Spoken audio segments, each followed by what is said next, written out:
are big sharers. Learn what we've learned during the course of a week only on Pod Pourri, a magazine that will always be loaded only on the Podcaster, powered by Timber Media. We're ready. It's Pod Pourri time. I never know how to say this word. Puri Baji. Sheetal, Avi and Ahalya coming to you with a brand new podcast. Been a very, very long time because our clients have been keeping us busy. Very busy.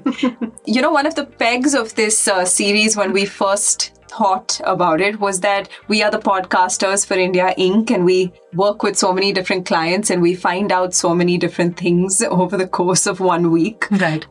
Today is truly just going to be a mixture of a bunch of things. I can't promise that they're all client related. Mine for sure is because World Mental Health Day is on the 11th of October. And I've been deep diving into a lot of, mental health related conversations. And one thing that is obviously the focus this year is the theme of employee wellness. So my topic is around that.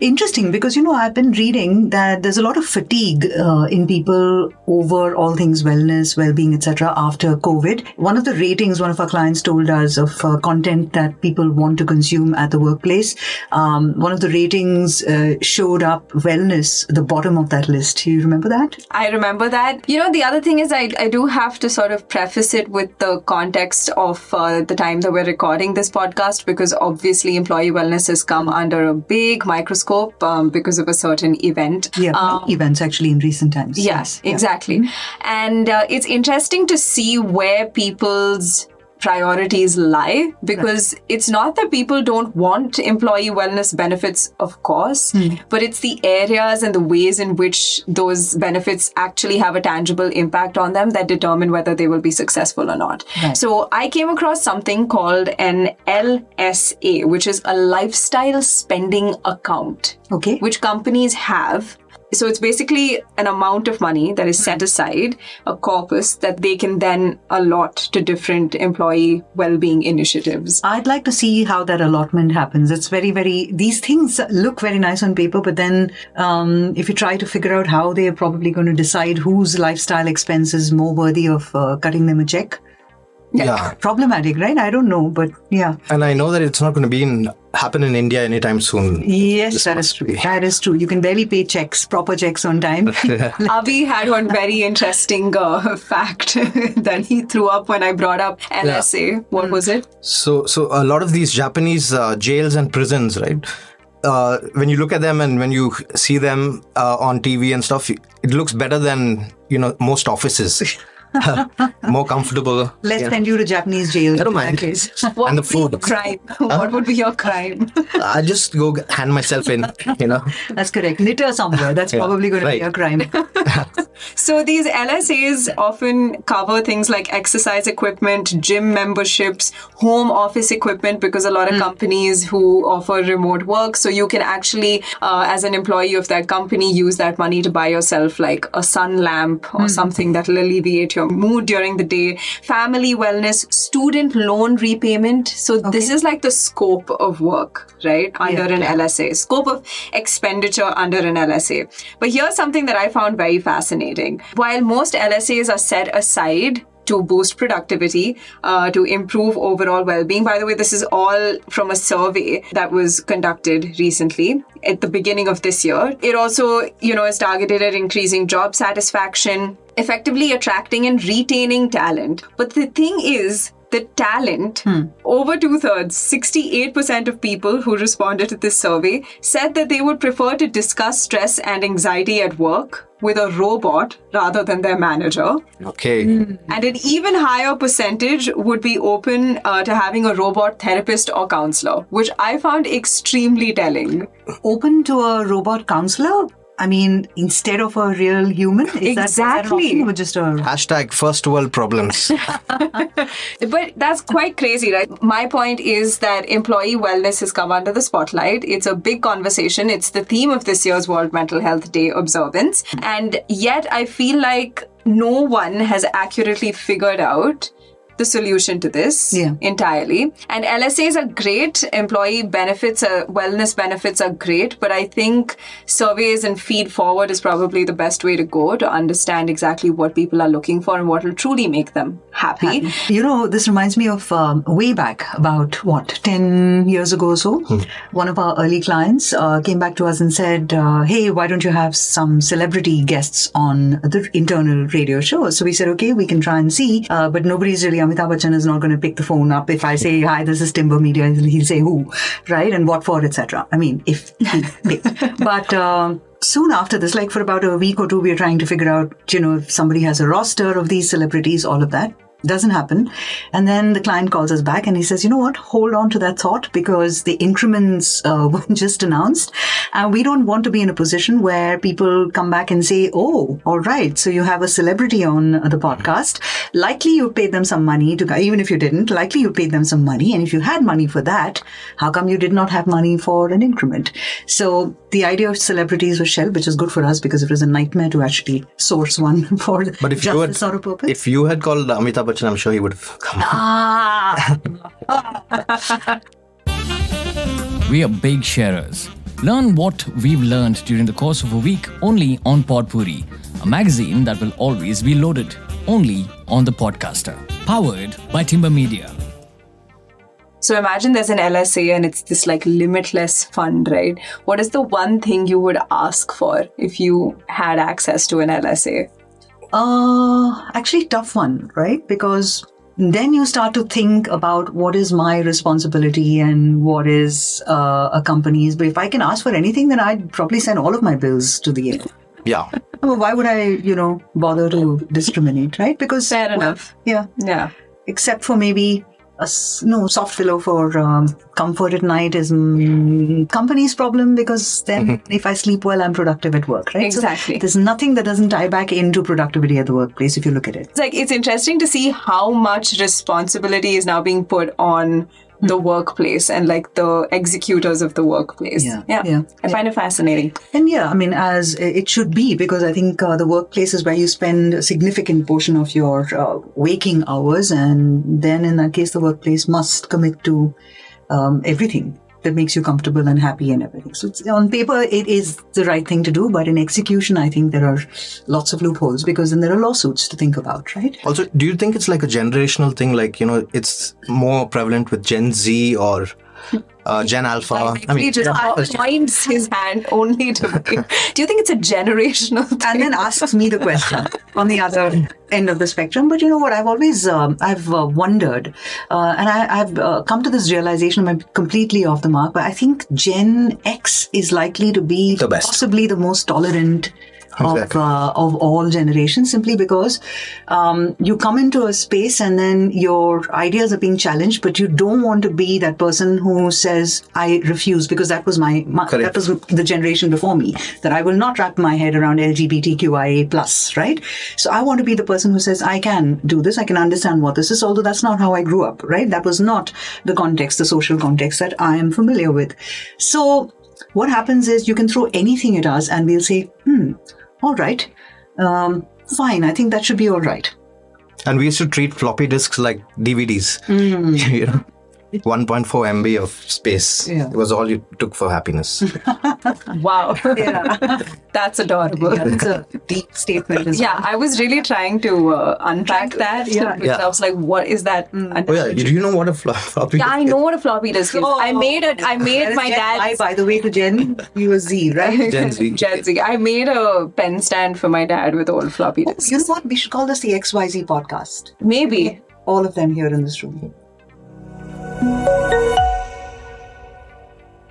Okay, swiftly moving on to the next thing after gifting Sheetal a pillow.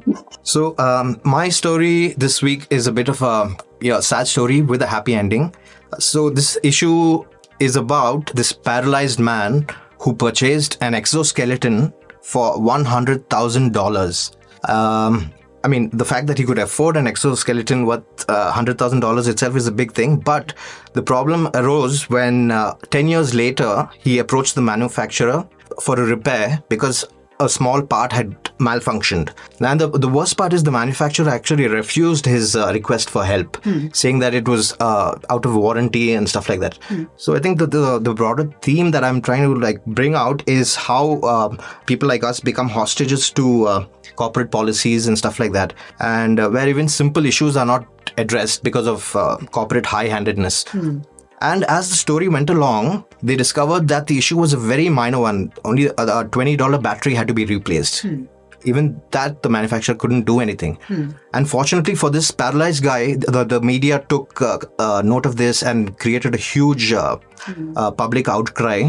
And because of which, the company actually, helped him and repaired his exoskeleton. Yeah, this is scary and sort of kind of ties back into what we were talking about, right? Which is to say that the intention is there. First of all, there is technology and there's expenditure on creating products that enable persons with disabilities to live a life that they want to live, the kind of life that they want to live. On one hand, there is money that's being put on the table to research and development and building products and devices towards that end. On the other hand, you're not able to fulfill the promise at the other end of the spectrum once the person starts to use the product and then encounters a faulty device. And the reason I say it ties back to the corporate idea of the fund, right? The fund we are talking about on paper sounds great, but it's in the execution, it's in the delivery of that promise sometimes that there's an issue. But this is a story that all of us should take cognizance of, because we're at that place where we're all excited about the various different promises held out by AI and this and the API and whatever else, and we still don't know how that promise is going to be delivered on. We could file this away under Kali Yuga files. Yes, Kali Yuga files. That's another name for a podcast. Yeah. XYZ, we've come up with 2. I don't know what the next big idea is going to be. Are you going to give us a podcast idea? No. Name, at least? I will execute them.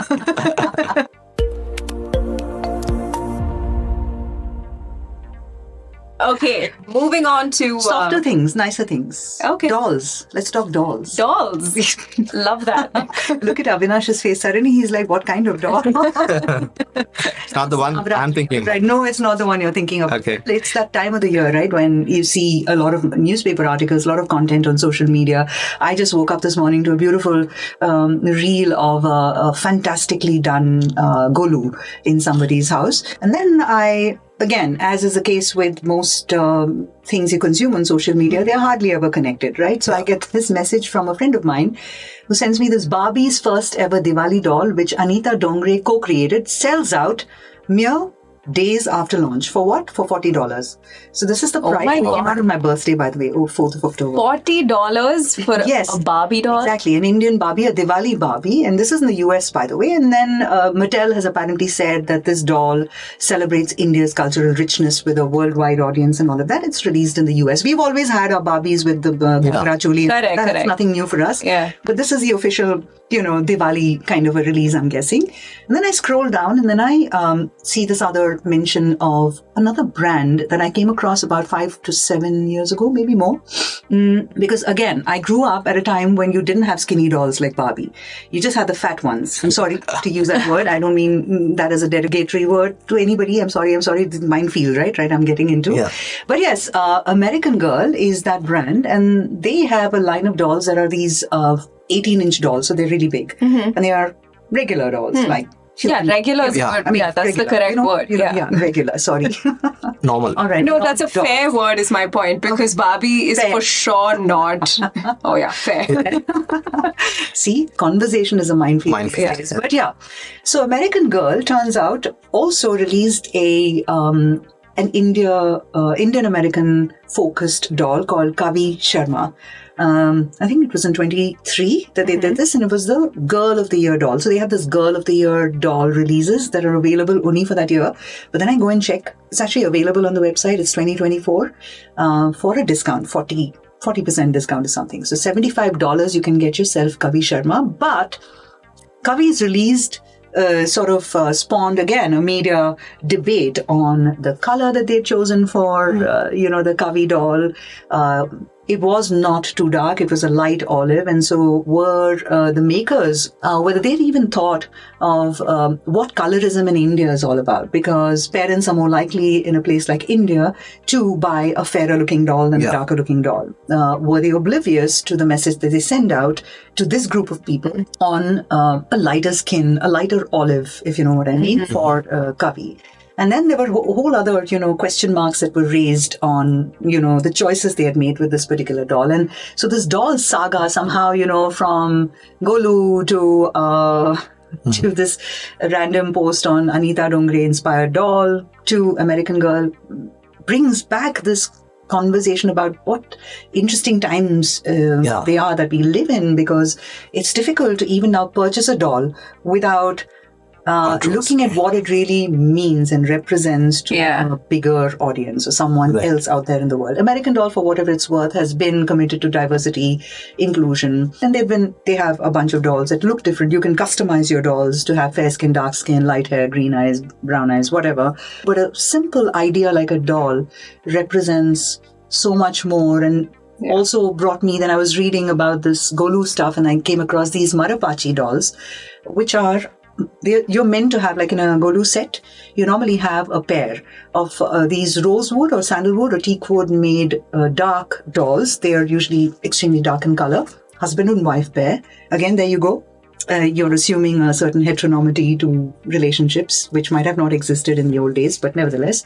So you have this couple doll that is part of every set. And that was the only doll set that had no coloring on it. In the entire set, you've got these brightly colored Golu dolls, blue with pink and mitai pink and something neon yellow and all of that, especially in the 80s and 90s. But this was the only sort of thing that stood out for me so much that I remember this from my childhood. My mother had this tradition of keeping Golu. Right. So it goes back and it's sort of, everything sort of becomes this jumble, and then a podcast is a good place to unjumble all of that, right? Not that I've unjumbled anything, but made an effort. And this again ties into what you were talking about, the minefield that we're living in at the moment, because no matter what you do, you end up offending at least somebody. Yeah. So I never played with Barbie when I was a child. Whenever I got gifted Barbie, I literally was so annoyed because I felt like I couldn't do anything with these dolls. So unfortunately, there were 2 drawers in this cabinet of mine that were just like one drawer of just legs and one drawer of just torsos, because I would just like Sounds like that.